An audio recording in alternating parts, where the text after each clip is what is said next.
gold standard in the SoCon Conference to one of the new kids on the block in the A-10. There's going to be some growing pains. Where specifically do you expect to experience those? Well, first of all, being a new kid on the block at my age, thank you. I think the growing pains are going to clearly be the depth of the roster.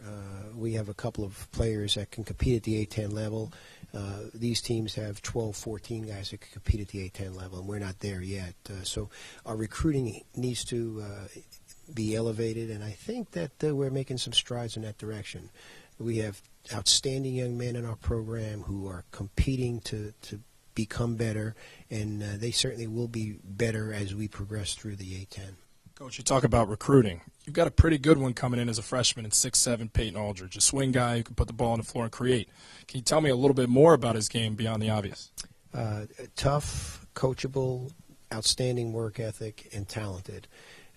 Without doubt, he will be a guy in our starting lineup as a freshman. That doesn't happen very often, and especially when you're moving from the Southern Conference to the A-10 and that big jump that we're taking, and yet he as a freshman is still going to be able to get into the lineup. He can shoot it from the perimeter. He can put it on the floor. He's the prototypical forward that we love that can do a lot of things. Guy you loved a lot, Damon Brooks, Player of the Year in the SoCon Conference last year. Coach, he ain't there anymore. So who's going to replace his productivity? How do you go about getting somebody to step up in his absence? Well, Damon was a sensational player for us and now is enjoying a great start to a career in Italy. I don't believe you can replace Damon, as we couldn't replace Jay Cohen the year before, as we have yet to replace Stephen Curry. Different guys are going to get called on, but Tyler Kalinowski is a senior who's a seasoned veteran who has been with us for 3 years, 2 NCAA bids, an NIT bid, and he is an integral part of that.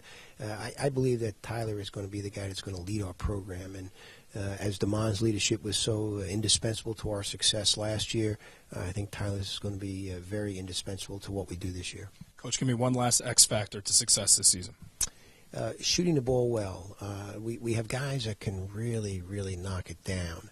But can they do it when the band's not cheering and the cheerleaders aren't, the band's not playing, the cheerleaders aren't out there cheering? Can they do it after they've missed some? Are they willing to sleep in the streets with their jump shot? And if they can make jump shots the way we are showing now in practice, that could be an X factor for us.